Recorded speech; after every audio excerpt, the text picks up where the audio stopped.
one by one in the market. Our partners sell their business as a total to any company.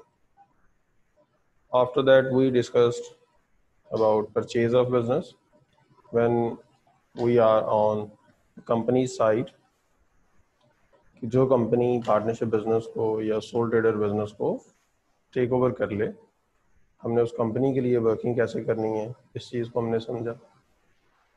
Now here is merger of sole traders. So we will learn कि this segment is different from the previous one. तो ये कैसे पहले सबसे different है, इस चीज़ को हम समझेंगे. ज़रा देखें, जो बात अभी हमने डिस्कस की उसी को एक्सप्लेन किया गया कि पार्टनरशिप रेजोल्यूशन को हमने देखा कि पार्टनरशिप रेजोल्यूशन क्या है. Where partners sell their business to any other business means to any joint stock company. फिर परचेज ऑफ बिजनेस में क्या होता है? When we are working for any company which has purchase a business. तो ये two types में क्या होता है, एक बिजनेस सेल हो रहा होता है और कोई दूसरा बिजनेस उसको टेक ओवर कर रहा होता है या परचेज कर रहा होता है. When we are here in merger of sole traders, तो मर्जर ऑफ सोल ट्रेडर्स में क्या होता है, दो सोल ट्रेडर्स बिजनेस हैं और वो आपस में मर्ज हो जाते हैं या कंबाइन हो जाते हैं to start a new business. यहाँ पे कोई एक बिजनेस दूसरे को सेल नहीं किया जा रहा. दोबारा से समझें, मर्जर ऑफ सोल ट्रेडर्स में क्या होता है कि दो सोल ट्रेडर्स बिजनेस हैं जो कि आपस में कंबाइन हो रहे हैं या मर्ज हो रहे हैं या मिलके एक नया बिजनेस स्टार्ट कर लेते हैं. वो नया बिजनेस पार्टनरशिप भी हो सकती है या जायंट स्टॉक कंपनी बिजनेस भी हो सकता है. लेकिन कोई एक बिजनेस दूसरे को सेल नहीं किया जा रहा, ना ही कोई एक बिजनेस दूसरे को परचेज कर रहा है. तो ये डिफरेंस है प्रीवियस वन और दिस वन में. पहले है partnership resolution, then purchase of business, now merger of sole traders. जब कोई से दो सोल ट्रेडर्स बिजनेस आपस में मिलकर एक नया बिजनेस लॉन्च कर लेते हैं, स्टार्ट कर लेते हैं.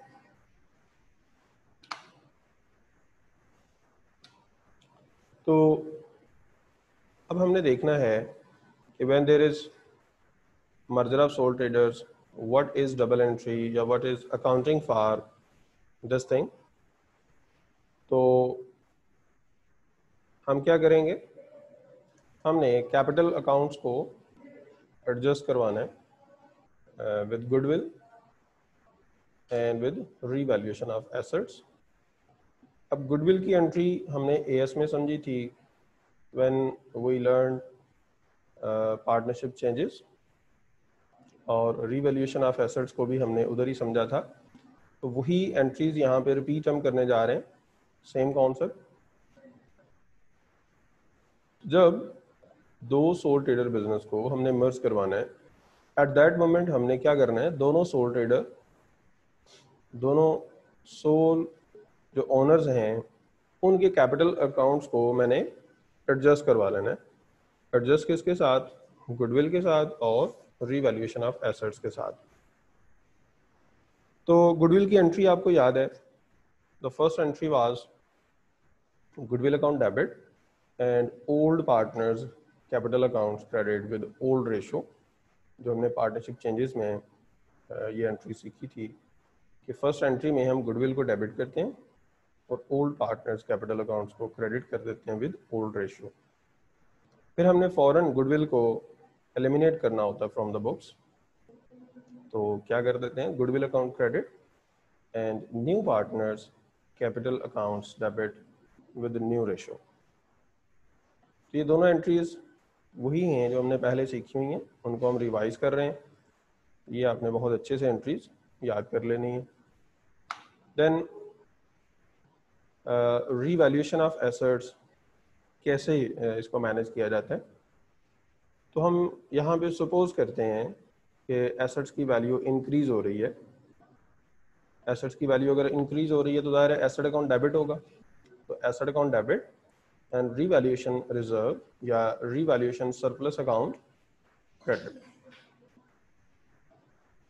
So first entry is when there is an increase in value of assets, so asset account debit and revaluation reserve account या revaluation surplus account credit. अब ये जो revaluation surplus है इसको मैंने ट्रांसफ़र करवाना होता है only to the old partners. New partners का इसमें कोई रोल नहीं है, तो old partners capital accounts credit हो जाएंगे विद दिस रीवैल्यूएशन रिजर्व, और यहाँ पे ओल्ड रेशो फॉलो की जाएगी. तो automatically if there is a decrease in value of asset तो यही एंट्रीज रिवर्स हो जाएंगी, अपोजिट हो जाएंगी. ये दो काम करने के बाद हम क्या करेंगे, दोनों बिजनेसेस मतलब दोनों जो सोल ट्रेडर बिजनेसेस हैं उनके एसेट्स, लाइबिलिटीज़ और एडजस्टेड कैपिटल दोनों का जो कैपिटल अकाउंट हमने एडजस्ट किया होगा with goodwill and with revaluation of assets, दोनों के कैपिटल अकाउंट्स को हम कंबाइन कर देंगे in new statement of financial position of newly formed business. हमें क्वेश्चन की रिक्वायरमेंट में इस तरह से कहा जाएगा कि जब दोनों सोल ट्रेडर्स कंबाइन होकर एक पार्टनरशिप बन गए हैं तो दोनों को कंबाइन करवाने के बाद जो पहले दिन स्टेटमेंट ऑफ फाइनेंशियल पोजीशन बनेगी वो हमें बना के दें. तो वो जो हम प्रिपेयर करेंगे उसमें हमने क्या करना है, एसेट्स, लाइबिलिटीज़ और एडजस्टेड कैपिटल को हमने कंबाइन करवा देना है. सो this is accounting for merger of soul trader, जो कि बहुत ही सिंपल है. इसके बाद हमने क्वेश्चन में जाना है. मेक श्योर कि आपके पास during lecture register, ball pen, calculator और वर्कशीट हो तो बहुत ही अच्छा है. आपको वर्कशीट जो है वो सेंड कर दी जाएगी. कोशिश करें कि हार्ड कॉपी आपके पास हो, हार्ड कॉपी नहीं तो कम से कम सॉफ्ट कॉपी ज़रूर साथ ओपन रखा करें.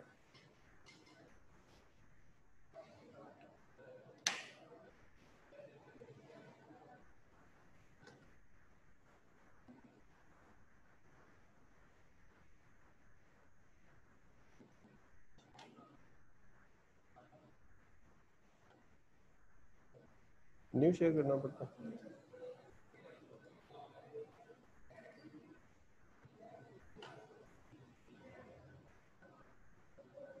ये दो स्टूडेंट्स, ये आपको वर्कशीट शेयर कर दी जाएगी.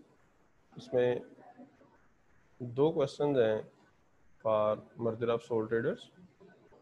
एक क्वेश्चन अभी हम क्लास में करेंगे, एक क्वेश्चन आपने खुद करना है. तो क्वेश्चन नंबर 1 हम देखते हैं जी. Here is A and B are sole traders. Their statement of financial position at 31st December 2016 are as shown below. हमें दोनों की statement of financial position given है और दोनों सोल ट्रेडर्स हैं. स्टेटमेंट ऑफ फाइनेंशियल पोजीशन के बाद देखें, they have decided to merge their two businesses into a partnership on 1st January 2017. कि जिस डेट की हमें statement of financial position given है उससे वेरी नेक्स्ट डे ये डिसाइड हुआ कि दोनों बिजनेसेस को मर्ज करके एक पार्टनरशिप बना ली जाए. All assets and liabilities with the exception of cash and cash equivalents were transferred to the new partnership at the following agreed values. कि दोनों बिजनेसेस को मर्ज करवा देना है, लेकिन दोनों का जो बैंक बैलेंस है वो कंबाइन नहीं किया जाएगा. वो अगर कंबाइन नहीं किया जाएगा तो इट मीन्स कि जो दोनों का कैश होगा वो हम दोनों सोल ट्रेडर्स को वापस करवा देंगे, और वो जब वापस लेंगे तो इसकी एडजस्टमेंट कैपिटल अकाउंट में हो जाएगी. ये बड़ा टेक्निकल पॉइंट है कि दोनों का जो बैंक बैलेंस है वो कंबाइन नहीं होना. अगर कंबाइन नहीं होना तो वो पैसे कहाँ जाएंगे? ऑब्वियसली जो सोल ट्रेडर्स हैं जो कि बाद में पार्टनर्स बन जाएंगे वो क्या करेंगे, उसको विड्रॉ कर लेंगे फ्रॉम द बैंक, और जब वो विड्रॉ कर लेंगे तो उनका जो कैपिटल अकाउंट है वो डेबिट हो जाना है. तो आप ज़रा देखें कि ये वो वैल्यूज़ हैं, नीचे जो लिस्ट दी हुई है, आर्मफील्ड एंड बोनिटी, ये वो वैल्यूज़ हैं जिन वैल्यूज़ पे एसेट्स कंबाइन किए गए, लाइबिलिटीज़ एंड एसेट्स कंबाइन किए गए। ऊपर जो वैल्यूज़ हैं वो स्टेटमेंट ऑफ फाइनेंशियल पोजीशन हमें गिवन है दोनों सोल ट्रेडर्स की, और नीचे जो दो लिस्ट हैं इसमें हमें बताया गया कि पार्टनरशिप में जब एसेट्स जाएंगे तो किन वैल्यूज़ पे जाएंगे। ज़रा रिक्वायरमेंट को देखते हैं। State the meaning of term capital account. We know very well what is capital account. इसको आपने खुद से सॉल्व करना है, ये बहुत ही ईजी पार्ट है। हम बी पार्ट पे चलेंगे ताकि हमारा टाइम सेव हो सके। What is this? Prepare the capital accounts of A and B to close their existing businesses. Transfer the balances on their capital accounts to new partnership capital accounts. पहले कहा गया कि दोनों का जो कैपिटल अकाउंट है उसको आपने एडजस्ट करवाना है। अब यहाँ पे ऐसा कुछ भी नहीं कहा गया कि जी गुडविल के साथ एडजस्ट करवाना है या रीवैल्यूएशन के साथ। ये चीज़ें अंडरस्टूड हैं, ये हमें खुद से पता होना चाहिए कि हाँ जी कैसे इसको हमने एडजस्ट करवाना है। And transfer the balances on their capital accounts to new partnership capital accounts. तो देखें जी, पहले हम ए को देखते हैं। ए के जो नॉन करंट एसेट्स हैं वो 85,000 के, और जब न्यू बिजनेस में जाएंगे, न्यू पार्टनरशिप बिजनेस में जाएंगे तो वो 80,000 पे जाएंगे। इसका मतलब ये है कि ए के जो नॉन करंट एसेट्स हैं उसकी वैल्यू डाउन हुई है 5,000 के साथ। अब एसेट्स की वैल्यू में जो रिडक्शन है इसकी एडजस्टमेंट कैसे होनी है कि जब हम एसेट्स को क्रेडिट कर रहे होंगे 5,000 के साथ तो उसका डायरेक्ट इफेक्ट चला जाना है कैपिटल अकाउंट में। तो हमने करना क्या है, क्वेश्चन के स्टार्ट पे ही जब हमने बी पार्ट इसका स्टार्ट करना है तो दोनों के कैपिटल अकाउंट्स हमने ओपन करके रख लेने हैं। दोनों के कैपिटल अकाउंट्स हमने ओपन कर लेने हैं। ए का कैपिटल अकाउंट है 1 लाख और बी का कैपिटल अकाउंट है 150,000। और वेरी स्टार्ट पे जो बैंक बैलेंस है ए के कैपिटल अकाउंट में आप डेबिट साइड पे लिख दें। कैपिटल अकाउंट में डेबिट साइड पे लिखने का मतलब ये है कि ये 4,000 ए को हमने दे दिया। अच्छा, ये लिखने के बाद आप क्या करें, अब नॉन करंट एसेट्स पे आ जाएं कि हम कैपिटल अकाउंट में डायरेक्ट इसकी एडजस्टमेंट करते जाएंगे। कि नॉन करंट एसेट अकाउंट तो हमने बनाया नहीं हुआ, वो जस्ट हमने 85 और 80,000 का डिफरेंस ले लेना है। तो नज़र आ रहा है कि 5,000 से वैल्यू डाउन हुई है। अगर वैल्यू डाउन हुई है तो कैपिटल अकाउंट क्या हो जाएगा, डेबिट हो जाएगा। और ये कैसे डबल एंट्री पूरी हो रही है कि non current asset account credit 5,000 के साथ और ए का जो कैपिटल अकाउंट है वो डेबिट हो गया। इसके बाद इन्वेंट्रीज को देखें। इन्वेंट्री की value statement of financial position में थी 8,000, जो कि eight the moment of combining the businesses उसकी वैल्यू लगी 7,000। तो हम देखते हैं कि इसकी वैल्यू भी डाउन हुई है। सो क्या होना है, इन्वेंट्री अकाउंट क्रेडिट और कैपिटल अकाउंट डेबिट विद 1,000। जितनी अमाउंट से इन्वेंट्री की वैल्यू डाउन हुई है उस अमाउंट को लिया जाएगा, नॉट विद 8,000 और 7,000। दोनों का डिफरेंस हमने लेना है। कैसे कि इन्वेंट्री जो कि 8,000 की थी वो आज 7,000 की हो गई है। सो 1,000 का डिक्रीज है। सो इन्वेंट्री को क्रेडिट कर देंगे और कैपिटल अकाउंट को डेबिट कर देंगे। इसके बाद रिसीवेबल्स को देखें। रिसीवेबल्स जो कि 6,000 के हैं, जब पार्टनरशिप में उनको कंबाइन किया जाएगा तो वो 5,000 पे कंबाइन किया जाएगा। इनकी भी 1,000 से वैल्यू डाउन हुई है।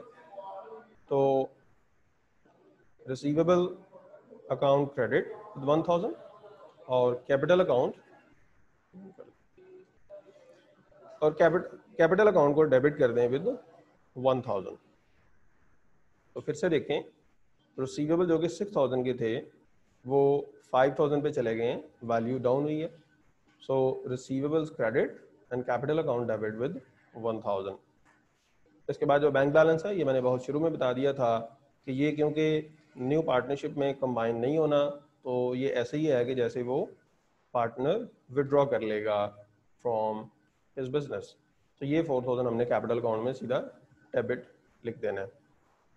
और उसके बाद ये ट्रेड पेएबल्स की बात है। Trade payables statement of financial position में 3000 के हैं, और जब न्यू पार्टनरशिप में उनको कंबाइन किया गया तब भी वो 3000 पे ही हैं। तो सेम वैल्यू पे कंबाइन हुए, no change, no debit credit, so इसका कैपिटल अकाउंट में भी कोई इम्पैक्ट नहीं जाएगा। तो इसकी ज़रा मार्किंग स्कीम देख लें ए के कैपिटल अकाउंट की। If you see here A is capital account. If you see, here is 1 lakh जो उसका ओरिजिनल बैलेंस था कैपिटल अकाउंट का, ये 4000 कैश चला गया। इन्होंने सीधा 7000 डेबिट साइड पे लिख दिया रीवैल्यूएशन, और ये 7000 कैसे बना, 5000 नॉन करंट एसेट्स का, 1000 इन्वेंट्री का और 1000 रिसीवेबल्स का। तो 7000 से एसेट की वैल्यू डाउन हुई थी, तो मार्किंग स्कीम में इन्होंने कंबाइन करके लिख दिया। आप इसको सेपरेट भी लिख सकते हैं, 5000 यहाँ पे लिखें नॉन करंट एसेट्स, फिर 1000 लिखें, इधर लिख दें इन्वेंट्री, फिर लिखें 1000 और इधर लिख दें रिसीवेबल्स या डेटर्स। तो आफ्टर दीज एडजस्टमेंट्स जो कैपिटल का बैलेंस एडजस्टेड कैपिटल है that is 89,000। So this is the amount which will be transferred to the new partnership capital account up to here. इसी तरह से बी की वैल्यूज देखेंगे कि बी की स्टेटमेंट ऑफ फाइनेंशियल पोजीशन क्या थी। बी का कैपिटल अकाउंट है जी 150,000 और उसके जो नॉन करंट एसेट्स हैं 135,000 से 145 पे चले गए हैं eight the moment of partnership was formed. तो हम देखते हैं कि यहाँ पे 10,000 से वैल्यू इंक्रीज हुई है, और अगर वैल्यू इंक्रीज है तो इसकी डबल एंट्री आप सोचें कि एसेट ने डेबिट होना है, एसेट अकाउंट डेबिट, और पार्टनर जो उस पार्टनर का कैपिटल अकाउंट है वो क्रेडिट हो जाएगा विद 10,000। फिर देख लें 135 और 145 का जो डिफरेंस है दैट इज 10,000। इट मीन्स कि 10,000 से वैल्यू इंक्रीज हुई है। तो इंक्रीज इन वैल्यू को हम डबल एंट्री अगर करें तो क्या होता है, एसेट अकाउंट डेबिट, और उसका डायरेक्ट इम्पैक्ट हम ले जाएंगे पार्टनर्स कैपिटल अकाउंट में। तो पार्टनर कैपिटल अकाउंट में 10,000 क्रेडिट साइड पे आ जाएगा। इन्वेंट्री की वैल्यू डाउन हुई है, ये 12,000 पे थी लेकिन पार्टनरशिप में 11,000 पे चली गई। तो 1,000 से जो वैल्यू रिड्यूस हुई है इसकी डबल एंट्री हमें आती है इन्वेंट्री अकाउंट क्रेडिट और partner capital account debit with 1,000। Receivables की वैल्यू भी डिक्रीज हुई है, 9,000 थे लेकिन पार्टनरशिप में 8,000 पे ट्रांसफ़र होंगे। तो 1,000 से वैल्यू जो रिड्यूस हुई है उसको अकॉर्डिंगली रिकॉर्ड कर लिया जाएगा, कैपिटल अकाउंट में डेबिट हो जाना विद 1,000। अगर हम ट्रेड पेएबल्स को देखें तो स्टेटमेंट ऑफ फाइनेंशियल पोजीशन में 11,000 पे थे, तो न्यू पार्टनरशिप में भी 11,000 पे शिफ्ट हुए हैं। So no change in trade payables value, so no debit credit, no changes. इसका मतलब है कि इसका कैपिटल अकाउंट में भी कोई इम्पैक्ट नहीं जाएगा। बी का जो बैंक बैलेंस है इट वाज 5,000। तो जैसा कि पहले भी बात हो चुकी है कि दोनों पार्टनर्स ने जो अपना बैंक बैलेंस है वो न्यू पार्टनरशिप में कंबाइन नहीं करवाया, सो ये उन्होंने विड्रॉ कर लेना है। अगर विड्रॉ कर लेना है तो ये 5,000 जो है बी के कैपिटल में डेबिट साइड पे आ जाएगा। इसकी ज़रा मार्किंग स्कीम देखें कि ये बी का कैपिटल है, ये देखें 150,000 द ओपनिंग बैलेंस, 5,000 जो कैश दे दिया गया। अब इन्होंने 8,000 क्रेडिट साइड पे लिखा हुआ है। क्रेडिट साइड पे 8,000 क्यों लिखा हुआ है, अगर आप सेपरेट करें तो ज़्यादा बेहतर होगा कि 10,000 से नॉन करंट एसेट की वैल्यू इंक्रीज हुई थी, 10,000 क्रेडिट साइड पे आ गया, और 1,000 से इन्वेंट्री की वैल्यू डाउन हुई थी तो वो 1,000 डेबिट पे आना है। फिर रिसीवेबल्स की वैल्यू डाउन हुई थी 1,000 तो वो भी डेबिट साइड पे आना है। तो इस तरह 10,000 क्रेडिट पे है, 2,000 डेबिट पे है, तो जो उसका नेट इफेक्ट है रीवैल्यूएशन का वो 8,000 क्रेडिट साइड पे बचेगा। अब ये थोड़ा सा उन्होंने मुश्किल कर दिया, बेटर कि आप डिटेल से करें जैसे मैं आपको बता रहा हूँ कि 10,000 क्रेडिट पे लिखें, 1,000 डेबिट पे, फिर 1,000 डेबिट पे। तो इस तरह से जो एंड बैलेंस है 153,000। तो ए का कैपिटल अकाउंट एडजस्ट हो गया आ गया था 89,000 और बी का कैपिटल अकाउंट आ गया 153,000। दिस इज बी पार्ट जिसमें हमने रीवैल्यूएशन के साथ कैपिटल के बैलेंसेस को एडजस्ट किया, और बाई चांस इस क्वेश्चन में गुडविल का कोई कंसर्न नहीं आया अगर गुडविल नज़र आ रही होती तो उसको हम अकॉर्डिंगली वर्कआउट करते। सी पार्ट पे चलते हैं। सी पार्ट में क्या कहा गया, ये देखें, एडिशनल इन्फॉर्मेशन को पढ़ें।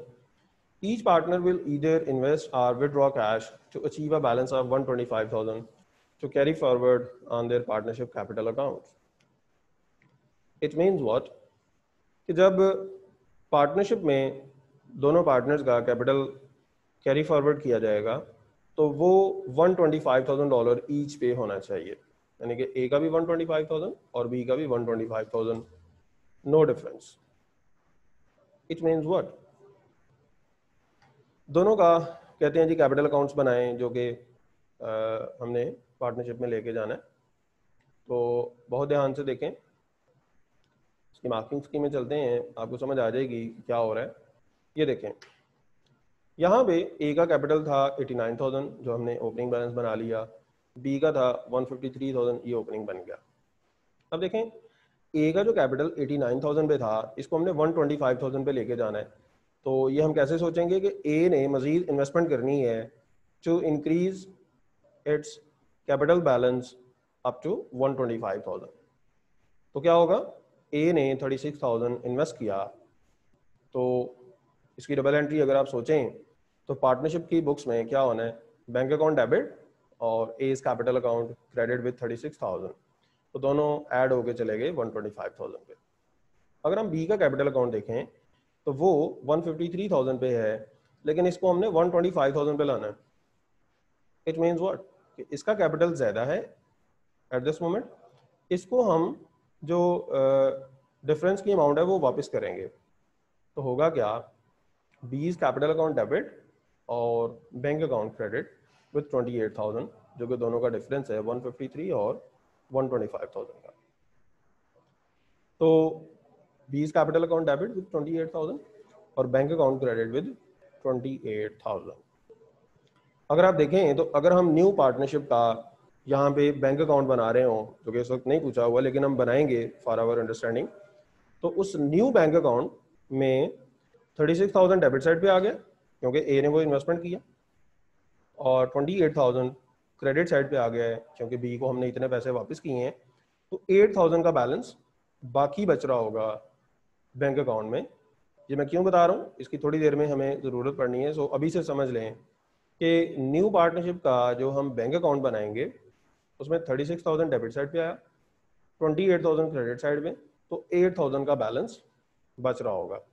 अगर आप सोच रहे हैं कि इससे पहले जो बैंक बैलेंस थे तो वो दोनों सोल ट्रेडर्स थे, दोनों का अपना अपना बैंक बैलेंस ज़रूर था, लेकिन वो उन्होंने विड्रॉ कर लिया हुआ है, वो न्यू पार्टनरशिप में तो शिफ्ट ही नहीं हुआ, ट्रांसफ़र ही नहीं हुआ जी। तो इसके बाद क्या है, if you see, prepare the opening statement of financial position for the partnership at 1 January 2017। जैसा कि मैंने स्लाइड्स के दौरान कहा था कि जब हम एडजस्टमेंट्स करवा लेंगे तो हमें कहा जाएगा कि जी at the moment when partnership was formed, उस मोमेंट पे, उस दिन पे स्टेटमेंट ऑफ फाइनेंशियल पोजीशन बना के दिखाएं। तो ज़रा ऊपर आएँ, जब हम स्टेटमेंट ऑफ फाइनेंशियल पोजीशन बना रहे होंगे तो दोनों के नॉन करंट एसेट्स कंबाइन हो जाएंगे, और जो कंबाइन होंगे वो ये वैल्यूज होंगी जैसे कि लिखा हुआ है कि न्यू पार्टनरशिप में at the following agreed values they were transferred to the new partnership at the following agreed values. तो न्यू पार्टनरशिप में इन वैल्यूज पे एसेट्स कंबाइन होने हैं, नॉन करंट एसेट्स कंबाइन होकर लिखे जाएंगे, inventory and receivables current assets में कंबाइन करके लिखे जाएंगे। तो करंट एसेट्स में यहाँ पे एक बैंक बैलेंस आ जाएगा जो कि थोड़ी देर पहले मैंने बताया 8,000 पे, और दोनों का जो कैपिटल अकाउंट है वो 125,000 ईच पे आना है, जो थोड़ी देर पहले हमने सी पार्ट में एडजस्ट किया, और दोनों की ट्रेड पेबल्स कंबाइन होकर आ जाएंगी। So in this way total assets will be equal to capital plus liabilities. तो मार्किंग स्कीम में आए और देखें, ये दोनों के नॉन करंट एसेट्स कंबाइन करके लिखे गए। आप यहाँ पे ब्रैकेट में वर्किंग भी कर सकते हैं, इन्वेंट्रीज कंबाइन करके लिखी गई, रिसीवेबल्स कंबाइन करके, और बैंक बैलेंस देख लें 8,000 हमें नजर आ रहा है। सो टोटल एसेट्स हैं जी 264,000। देन दोनों का कैपिटल अकाउंट का बैलेंस और दोनों के trade payables. So total assets हैं 264,000 और कैपिटल प्लस लाइबिलिटीज हैं 264,000। So hope you get it. कोई भी प्रॉब्लम होगी तो वो हम इंशाल्लाह क्वेश्चन आंसर सेशन में डिस्कस कर लेंगे। आफ्टर दिस ई पार्ट क्या है, discuss whether or not the merger of the two businesses has been beneficial to each partner। तो ये हमने देखना है कि एडिशनल इन्फॉर्मेशन में हमें बताया जाएगा कि profit for the year ended 31 दिसंबर 2016 ए का था 80,000 और बी का था 120,000, और उसके बाद the profit for the partnership for the year ended 31 December 2017 expected है 2 lakh and partners agree to share the profits and losses equally. तो नज़र आ रहा है कि ए को यहाँ पे बेनिफिट हुआ लेकिन बी को बेनिफिट नहीं हुआ, क्योंकि ए का इंडिविजुअली प्रॉफिट था 80,000, अब उसका प्रॉफिट 1 लाख पे चला गया क्योंकि 2 लाख का प्रॉफिट इक्वली शेयर होना है, और 120,000 जो बी का प्रीवियस ईयर का प्रॉफिट है उसका प्रॉफिट तो 1 लाख पे आ गया। तो ये हम कहेंगे कि ए को बेनिफिट हुआ, बी को इतना बेनिफिट नहीं हुआ। Overall in the long run they can get the benefits. ये दोनों ने मिलकर अपने रिसोर्सेज कंबाइन कर लिए हैं, वो बहुत सारी जगहों पे scale of economies of scale को अवेल कर सकेंगे इन केस दोनों की पार्टनरशिप अच्छी चलती जाए। तो ये आपने इसका जो वो सारा कंसल्ट कर लेना। उसके बाद after the years successful trading as a partnership the partners were advised to consider incorporating their business. Both partners are close to retirement age and have family। तो incorporating होता है पार्टनरशिप को कंपनी में convert कर लेना। दोबारा से समझें, पार्टनरशिप बिजनेस को जायंट स्टॉक कंपनी में कन्वर्ट करने का नाम होता है इनकॉर्पोरेटिंग देयर बिजनेस। तो यहाँ पे हम उन्होंने सिर्फ 2 एडवांटेजेस पूछे हुए हैं, तो वो हम बताएंगे कि यहाँ पे लाइबिलिटी उनकी लिमिटेड हो जाएगी और साथ ही साथ टाइम पे नहीं पूरा होगा।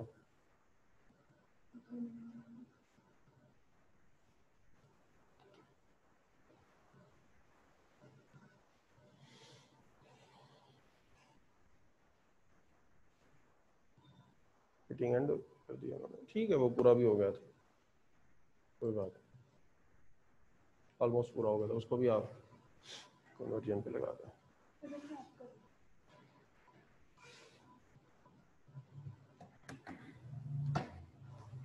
जी तो students, the last part was discuss 2 advantages to the partnership to the partners of incorporating their business. तो जैसा मैंने बताया कि इनकॉर्पोरेटिंग द बिजनेस क्या होता है, कंपनी में कन्वर्ट करना। तो उनको इसका बेनिफिट क्या होगा कि उनकी लायबिलिटी लिमिटेड हो जाएगी। फिर जो कंपनी बिजनेस होता है इसमें कंटिन्यूटी है कि अगर कोई शेयर होल्डर या डायरेक्टर फोर्थ भी हो जाए, उसकी डेथ हो जाए, तो कंपनी बिजनेस जो है वो डिसॉल्व नहीं होता, ख़त्म नहीं होता। उनके जो फैमिली मेम्बर्स हैं they can continue their part as a shareholder, as a director, वो कंटिन्यू कर सकते हैं। लेकिन पार्टनरशिप में क्या होता है, पार्टनरशिप में क्या होता है कि अगर कोई एक पार्टनर की डेथ हो जाती है तो वो पार्टनरशिप डिसॉल्व हो जाती है, ख़त्म हो जाती है। तो इस तरह से हमने एडवांटेजेस बता देने हैं कि अगर वो अपने पार्टनरशिप बिजनेस को जायंट स्टॉक कंपनी में कन्वर्ट करते हैं तो उनको क्या क्या बेनिफिट्स हो सकते हैं। So this is question number 1। इसके बाद क्वेश्चन नंबर 2 है, ये आप खुद करेंगे। कोई भी प्रॉब्लम होगी तो वो इंशाल्लाह हम डिस्कस कर लेंगे। सो गुड लक, अल्लाह हाफिज़।